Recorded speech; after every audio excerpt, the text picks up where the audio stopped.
A unique planet, restless and dynamic. Continents shift and clash. Volcanoes erupt. Glaciers grow and recede.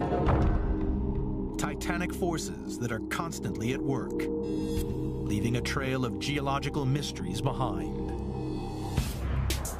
None greater than the Sahara Desert, the hottest place on the planet, a deadly wasteland that time forgot. Or so scientists believed, till they unearthed a series of startling clues. The fossils of sea creatures, freshwater shells buried in sand, ancient settlements with human remains. Clear evidence that this stark landscape hides a turbulent past. One that would alter the course of human history and provide a dramatic new chapter in the story of how the Earth was made.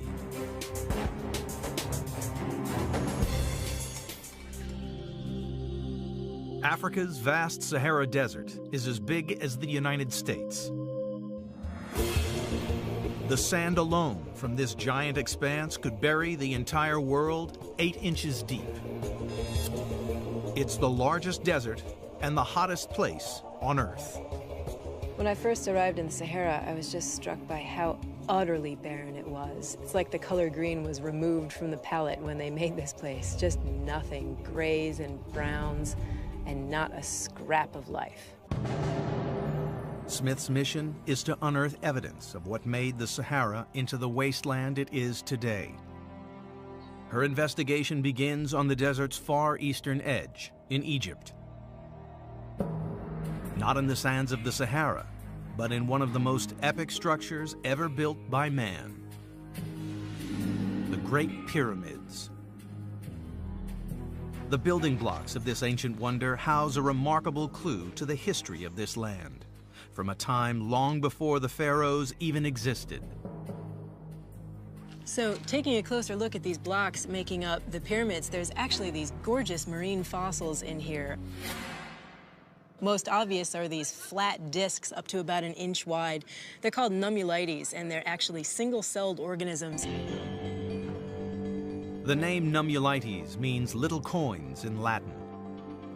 They are some of the largest single-celled creatures to have ever existed. In ancient times, these blocks were cut from quarries across the country and dragged to the pyramid site. Each block weighed 2.5 tons, and it took 2 million of them and over 20 years to build the Great Pyramid. And incredibly, up to 40% of each building block is made up of the bodies of ancient sea creatures like these. What's even more important about the marine nummulites is that they date back 40 million years, and they only lived in water. It's a piece of evidence that this area, now desert, was once underneath the ocean. You think about the construction of the pyramid, but not necessarily about what it's made of in these gorgeous fossils. The Sahara now is the world's biggest dust bowl. But the tiny nummulites fossils suggest that it was once very different, that perhaps there could have been water in this barren wilderness. Smith heads further inland to investigate this extraordinary idea. She travels to a remote desert valley near where the pyramid stones were quarried. It's called Wadi al-Hitan.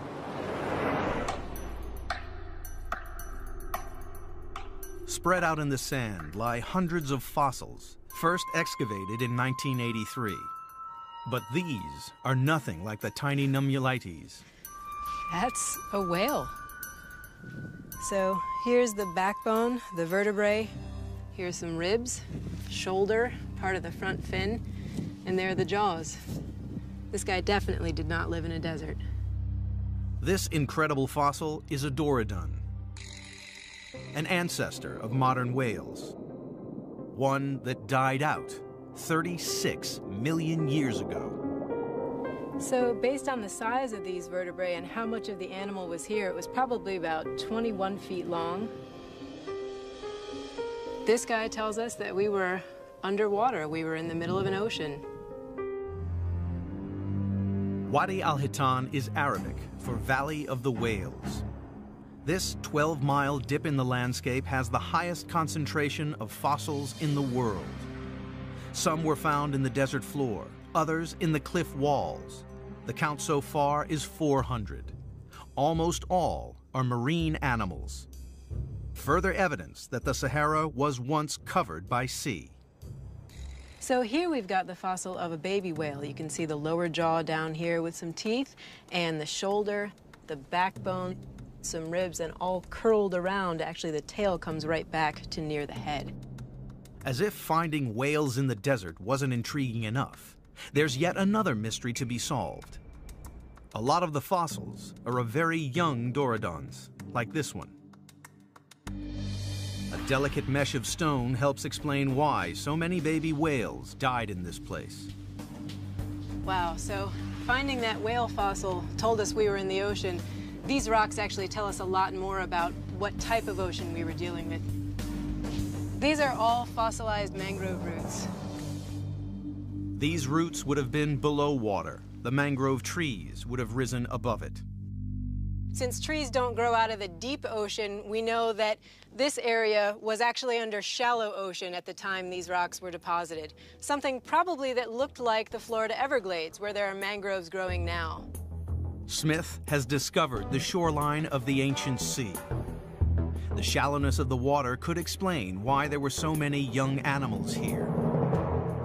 So one idea, there's a bunch of these baby whale fossils found in this area, and this would have been a shallow protected bay that maybe the whales came just to birth their young. It is absolutely incredible to see a fossilized whale in a place that right now gets less than 1 millimeter of rainfall a year. It's as much convincing evidence for geologic change as I can imagine.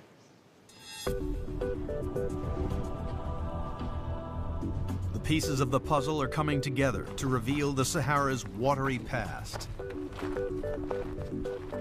So 40 million years ago, this desert would have been covered in the middle of this valley by a shallow bay, probably a brilliant tropical blue-green color. The shoreline would have been off along the horizon, some mangrove trees in the shallowest parts of it.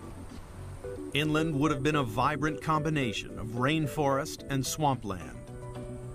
The whales would have been drawn to this ancient shore because of the plentiful supply of food. But their ocean is about to vanish. Marine fossils found in Europe and Africa are evidence that this ocean stretched almost halfway around the world and connected Asia to the Atlantic. It's called the Tethys Sea, and much of the Sahara was submerged under it. The mystery is how and when this lush water world turned into the barren wasteland we see today. The answer lies not in climate patterns, but in geology. The entire African continent is underpinned by a giant piece of the Earth's crust. It's called a tectonic plate, and 40 million years ago, in what is known as the Eocene age, it was on the move. So at Wadi al-Hitan, we have whales swimming around in this Eocene ocean. All the while, the African plate is moving to the north. Africa collides with Europe, closing the Tethys Sea. But the African plate keeps moving. So we uplifted the northern part of Africa, and so the Tethys Sea recedes. And we've got this whole area of North Africa now emerged. It's out on land. The whales of Wadi al-Hitan are cut off and trapped in smaller and smaller pools of water. The deadly Sahara has claimed its first victims.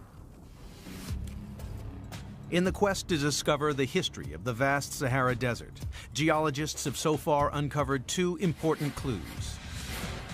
Sea fossils in the Great Pyramids of Egypt show these building blocks were once underwater. Whale bones reveal that a sea submerged much of the Sahara 37 million years ago. As the forces of plate tectonics pushed the Sahara out from under the sea, it created a tropical swamp. In order to figure out what made it into the wasteland visible today, Scientists have to pinpoint the moment of its birth. But the clues to this mystery turn out to be hidden in the last place anyone expected. 20 million years ago, the Sahara Desert was a lush tropical swamp. Geologists are now piecing together the story of the next 20 million years. Today, the Sahara lies in what is known as the Desert Belt, a region of dry air north of the equator. Here, strong winds clear the sky of clouds and dry out the land below. It stretches through the Gobi Desert in China and across the deserts of the southwestern United States. The Sahara is the largest, and yet geologists know next to nothing about when it was created. What we have are just these little bits and pieces, these snapshots of what the Sahara was like, because the wind blows away a lot of our record, and what isn't blown away is often covered by sand, so it's kind of hard to find the rocks we need to tell the story we're trying to tell. One of the few places that shelters a clue to the Sahara's birth is the White Desert. In this hauntingly beautiful site, dramatic shapes have been sculpted out of rock. Oh, this is great. It's got that mushroom shape. These structures are called yardangs, and they are a kind of hourglass that could help measure the age of the desert. This rock is another piece of evidence that this desert was once under the ocean. It's actually a chalk made up of billions of little marine microorganisms. These chalks are actually really easy to erode, so that's one reason things are so beautifully sculpted by the wind. But the wind is a brutal creator. It picks up sand and hurls it at the yardang. When wind scours or sandblasts the rocks, this is the characteristic shape that we get, this mushroom shape, narrower in the middle. That's because the wind goes faster as you move up from the ground, so it can erode harder, but it has less sand in it since it picks up the sand from the ground. So where we get the most erosion, where the rock is narrowest, is where we have the best mix of fast wind and the most sand. 40 million years ago, the top of the yardangs formed part of the solid sea floor. But the wind picked up once the Sahara turned to desert, and the process of carving out these shapes began. Figuring out how long that took could help pinpoint the age of the desert. It's hard to say precisely how long it would take for the wind to carve this all out.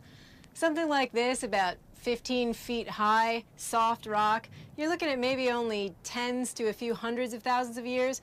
But to carve out the whole Oasis Depression, you've got to need at least 1 million years. But geologists suspect the Sahara is older than 1 million years. In their search for a more accurate date, they next turn to its most iconic feature: sand dunes. Here in the Sahara, sandstorms kick up that can last for 4 days. The sand is hurled across the terrain. Over hundreds of thousands of years, it accumulates into dunes that can tower 50 stories high. Perhaps these mountains of sand hold the secret of the desert's great age. As soon as the climate becomes arid, you can start building dunes. And if we want to know how long that took, we can try and date the dunes themselves, but that's really hard. What's hard is that these dunes are constantly shifting. The wind that builds them also blows them away, moving them an average of 50 feet a year. To get a precise age for the desert, scientists need to follow the sand to the end of its journey. Coarse sand travels slowly and doesn't go all that far, but the finer particles will actually travel further. And so dust-sized particles actually can get carried out into the Atlantic. The Sahara is the largest source of dust on the planet. 500 million tons of it ends up in the Atlantic every year. Some of it reaches as far as Florida and creates spectacular red sunsets. But much of it settles on the ocean floor, a treasure trove of information about the Sahara's past. What's wonderful about working with the ocean sediments is that they capture everything. They're this very faithful recorder of the sediments that are raining down from the surface. In 1995, Domenical drilled down into the ocean floor through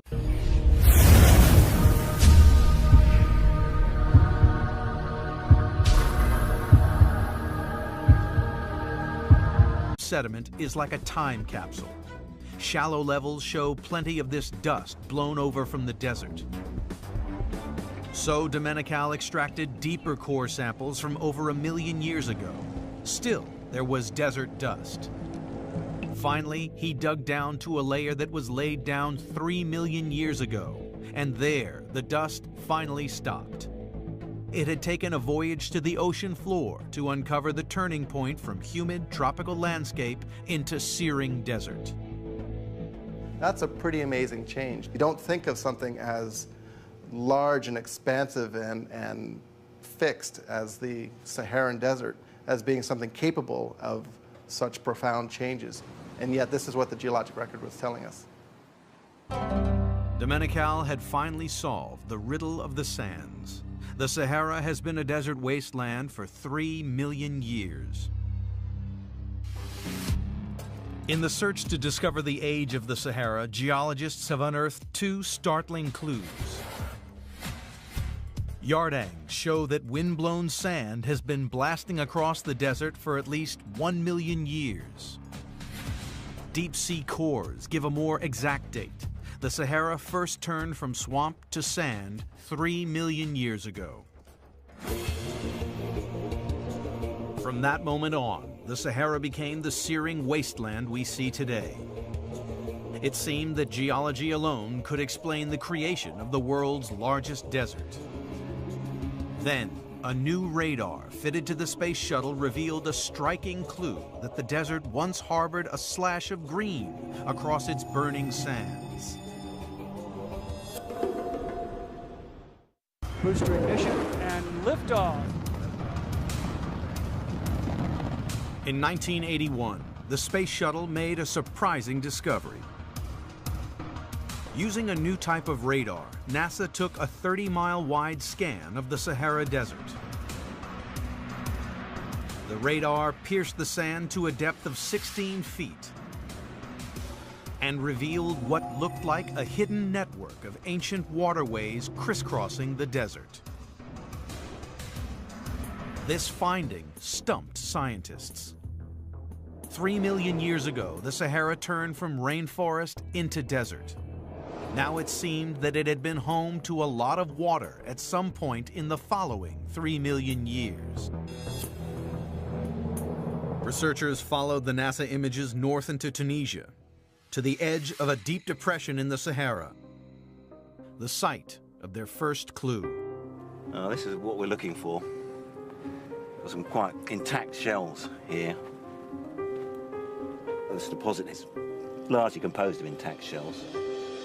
And these are not shells from the ocean. So here we have half of a Cadastroderma glaucum shell, which is a clear sign of a freshwater lake.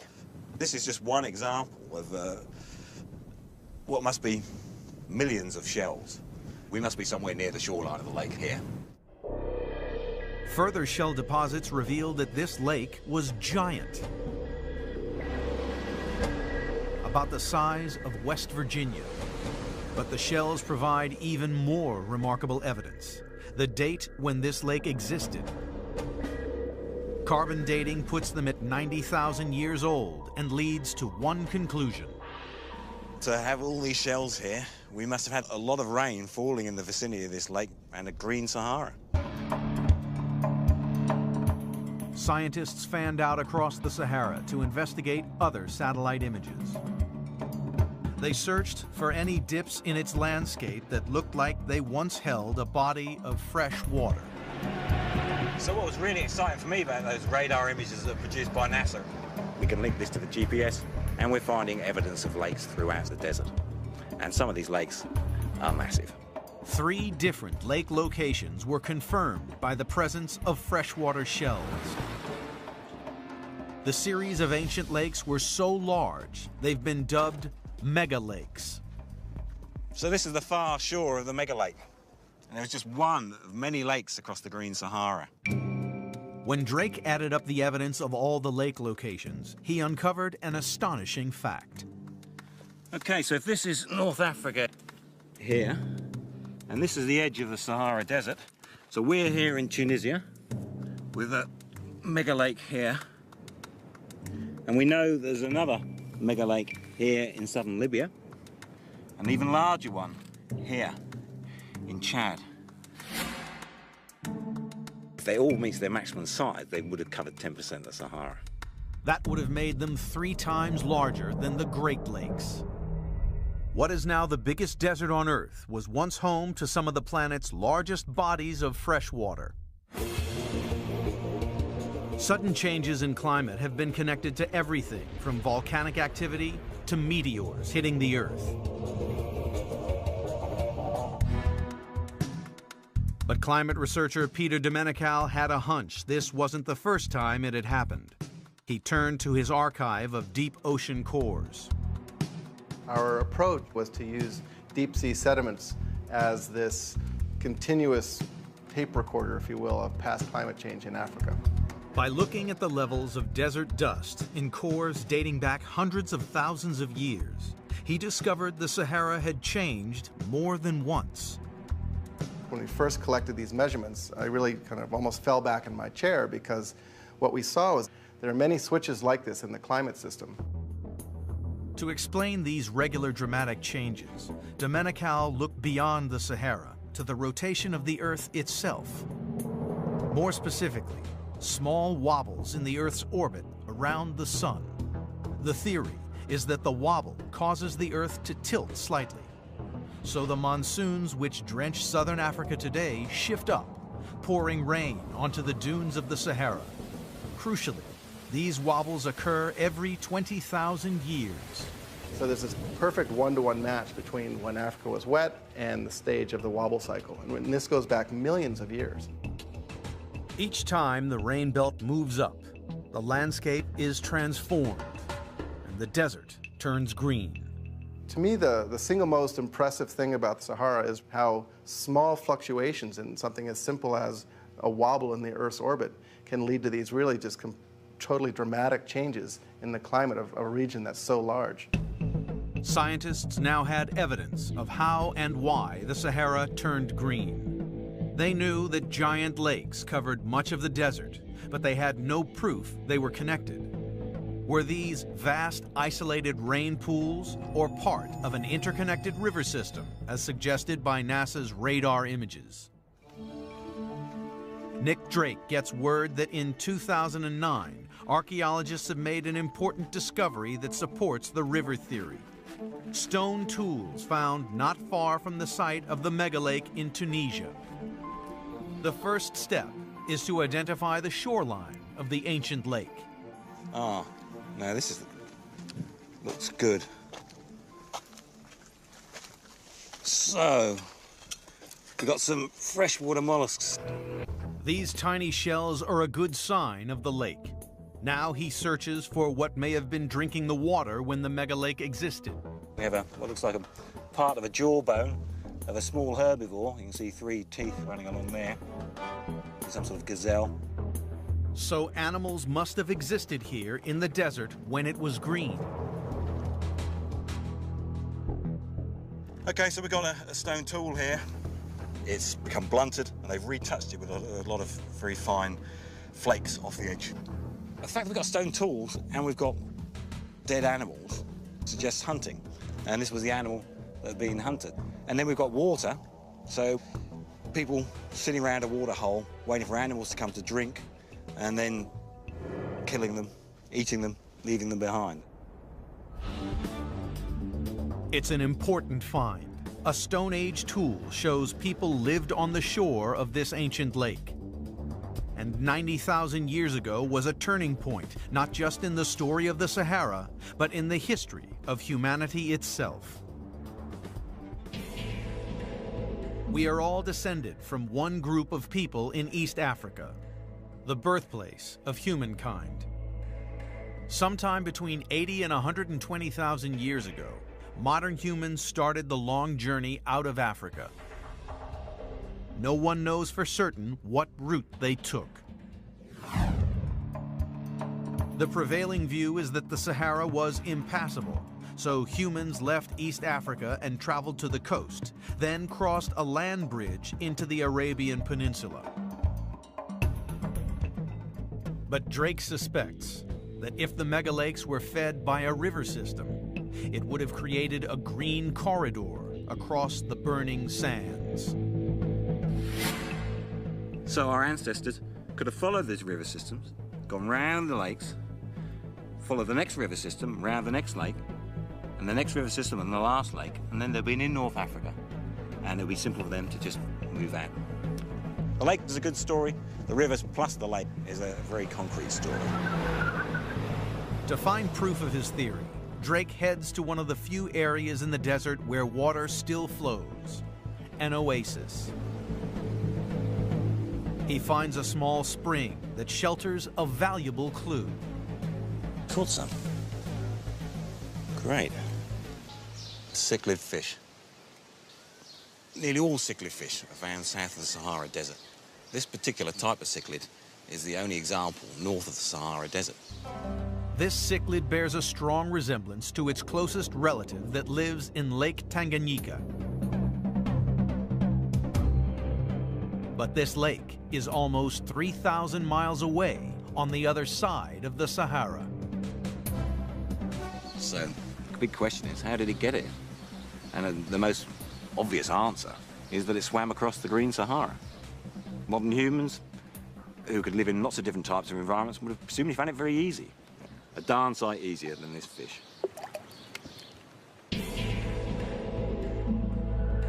These rivers and lakes were not to last. The door slammed shut on the green corridor. But scientists now know that the Earth's wobble makes the Sahara like a pendulum. It goes from wet to dry every 20,000 years, like clockwork. The investigation has now revealed 2 clues to how these wobbles affected the Sahara. Freshwater shells dating back 90,000 years prove the desert was once covered by giant freshwater megalakes. A cichlid fish shows the Sahara was crossed by a river that created a corridor of life across the sands. But scientists still needed concrete information about how rapidly these changes occurred. Then, an Egyptian archaeologist made a stunning discovery in the Libyan desert. An eyewitness account of the Sahara's last switch, the most dramatic climate change of the last 10,000 years. Scientists piecing together the history of the Sahara have uncovered a remarkable story. 40 million years ago, it was covered in ocean. 3 million years ago, the Sahara turned to desert. Since then, it has swung between grassland and wasteland every 20,000 years. Scientists now turn to the more recent geological past, the last 10,000 years, to discover how fast this giant desert can change. Investigators head to a valley deep in the Libyan desert. The first clue to unraveling the mystery is a small circle of stones. This is essentially the foundation of a hut. It is unimaginable to see an actual house structure right there next to what is now nothing. Hassan's discovery is striking evidence of human habitation. The house structure consists of this circular foundation with upright standing blocks which are taken from the local bedrock. It would have made a semi-circular structure with probably skins and branches, and people would have used that as a shelter. Hassan believes these huts could have housed a small community of around 50 people. Now he needs to know exactly when they lived here. Ostrich eggshell beads. These little ostrich egg beads are clearly human handiwork. They use the eggshells to make ornamental beads cut into a circle so that a string can pass through. So they string these into bracelets or necklaces. The eggshells the beads were made from are also here and provide the next clue. The eggshells suggest, of course, that they were ostriches, and that's quite remarkable for this environment to have animals like that. This was no nomadic tribe, but a settled farming community.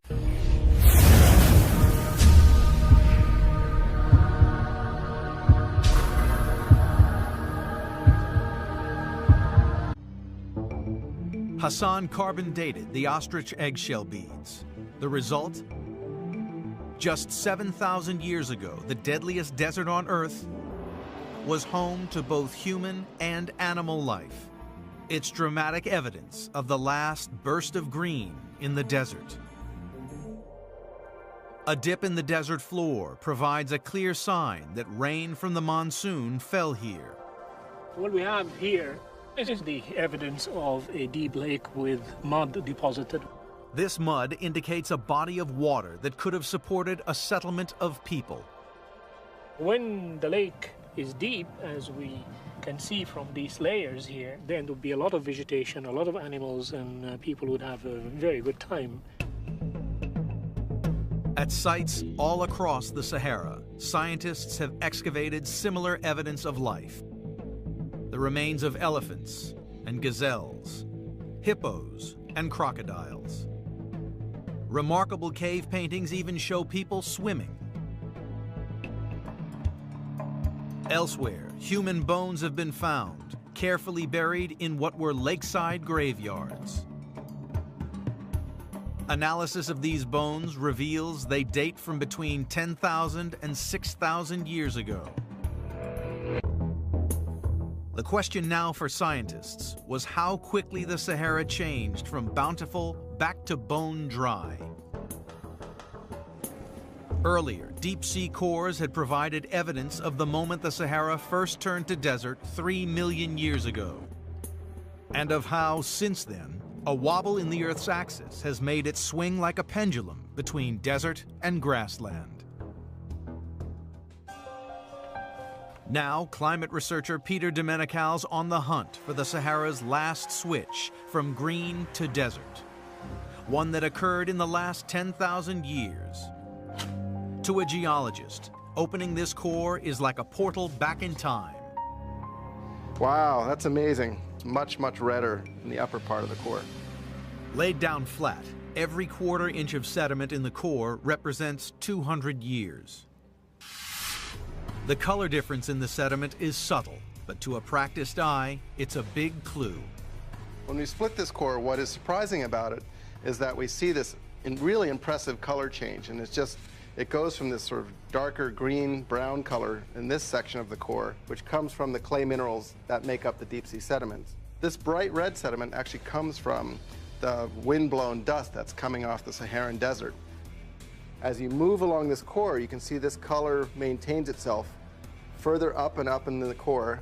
So right now we're about 7,000 or 8,000 years ago. Boom, here is the drawing of the Sahara. You can put your finger on it in this core right here at 5,500 years ago.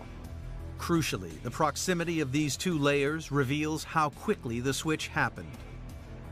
The transition from a very well-watered, wet Sahara that was completely vegetated to one that was much, much drier, that climate transition in this core occurred within 1 or 2 centuries. Scientists knew that the Sahara was an ever-changing environment.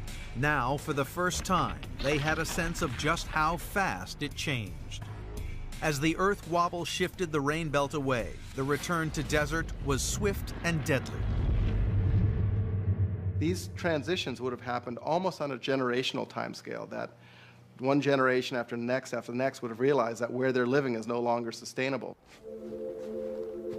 High above the ruins of the lake settlement, Fakhri Hassan has discovered a cave he believes was important to the Saharan people during this sudden change in climate. Perhaps it holds eyewitness clues to what happened. When I first came into the cave, the sand was as high as this level, and I had to crawl in because the sand had covered the whole area. Well, this wind-blown sand cannot form when the desert is green. Buried in the sand was the first clue, some perfectly preserved animal droppings. So these animal droppings don't only tell us about the climate at the time, but they also are excellent materials for radiocarbon dating, which allow us to date the final event of the drying of Sahara. These goat droppings, covered in sand, reveal a time when a farming community was overwhelmed by desert. Hidden in the back of the cave is a clue that confirms people sought shelter here. The cave has a very interesting feature, which is the prints of hands. So this is excellent evidence of the people that lived here. The next clue suggests that around them, the Sahara was beginning its relentless transformation into desert. Well, here we see a very interesting drawing with these long lines. This represents a cloud with rain coming down. Rain was becoming very scarce at that time, and they would have used this cave to pray for rain. But with the monsoon now several thousand miles south, their prayers could not be answered. Well, this cave must have been a very important sacred place for these people at a time when things were getting really bad. Eventually, despite these rituals, the force of this change was so great, they had no choice but to leave. Here in this cave we have the sand and we have the handprints, which is the last message left by the Saharan population. The story of this cave started with a tilt in the Earth's axis that stopped the rain falling on the Sahara. What must have seemed like a never-ending drought would, in just 200 years, turn a gentle, fertile region the size of the United States into a brutal, searing wilderness, the wasteland we see today. This would be the biggest environmental upheaval of the last 10,000 years.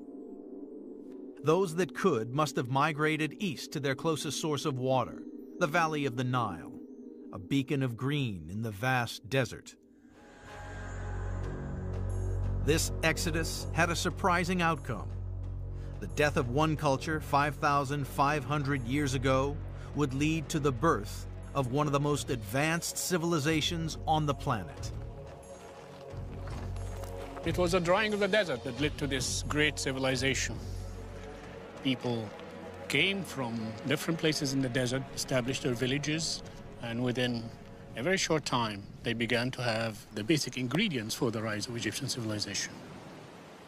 So climate change, in this particular case, stimulated one of the most spectacular events in world history. The investigation into how quickly the Sahara returns to desert has uncovered two striking clues.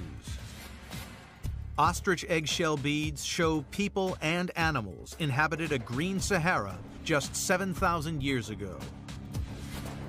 Ocean sediments show that the Sahara returned to desert at breakneck pace in just 200 years. The next wobble in the Earth's axis is set for 15,000 years from now. Only then will the Sahara turn lush and green again. But now, modern technology is finding ways to speed up that process.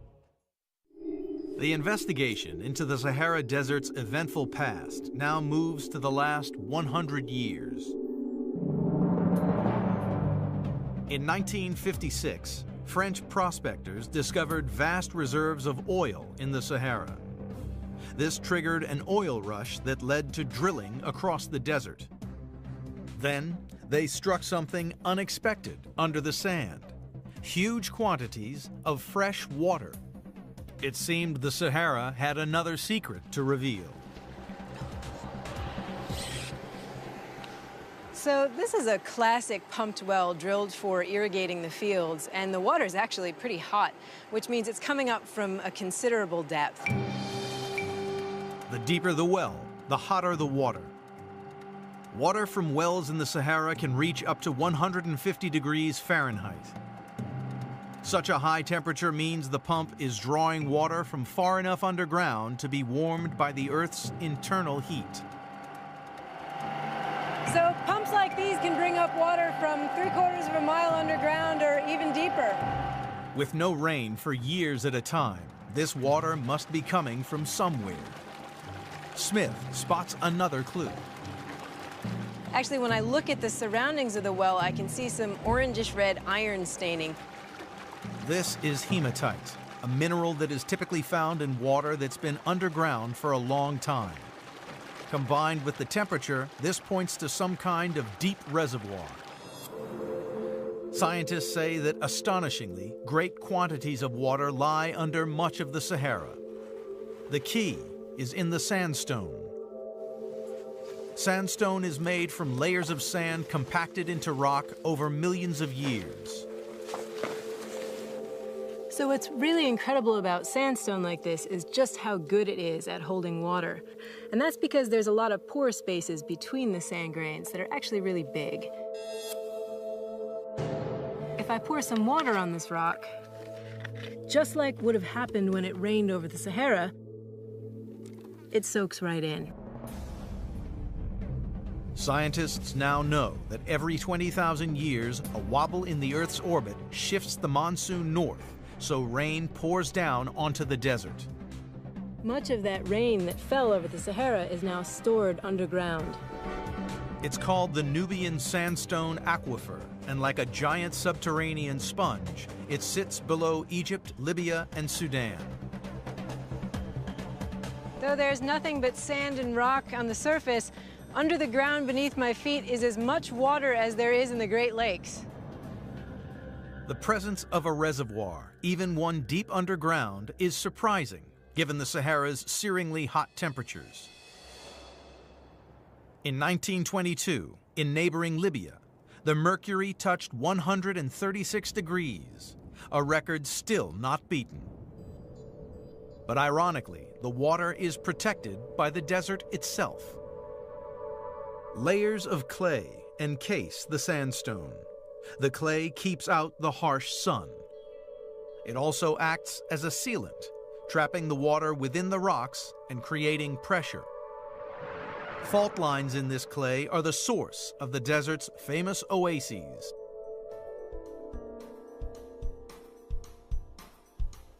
So this is a natural spring where water is coming up from the Nubian Aquifer under its own pressure. This is actually fossil water. It's been dated to be up to 1 million years old. This reserve of water is a legacy of the Sahara's lush green past, the remains of its giant lakes and rivers. And this is just one aquifer. Scientists are now using ground-penetrating radar to locate and map other aquifers across the Sahara. They hold the promise of even more fresh water. This new technology offers hope that the desert may once more turn green, reclaimed for agriculture and farming. If all goes to plan, eventually there will be 200 wells here. But drilling could prove a short-term solution. This is fossil groundwater. It's not being renewed. So eventually, you're going to run out. Water that supported prehistoric occupants in the area and accumulated over 1 million years is potentially going to be gone in less than 100. Once the underground water dries up, the desert will have to wait another 15,000 years before once more the Earth's wobble turns it green again. The mystery of what created and changed the Sahara Desert has revealed a turbulent past. Whale bones in the desert show that 40 million years ago, the Sahara was a seabed. Deep ocean cores containing wind-blown sand reveal the date it dried up, 3 million years ago. Freshwater shells show that 90,000 years ago, a wobble in the Earth's axis created giant lakes and rivers and turned the Sahara green every 20,000 years. Ostrich eggshell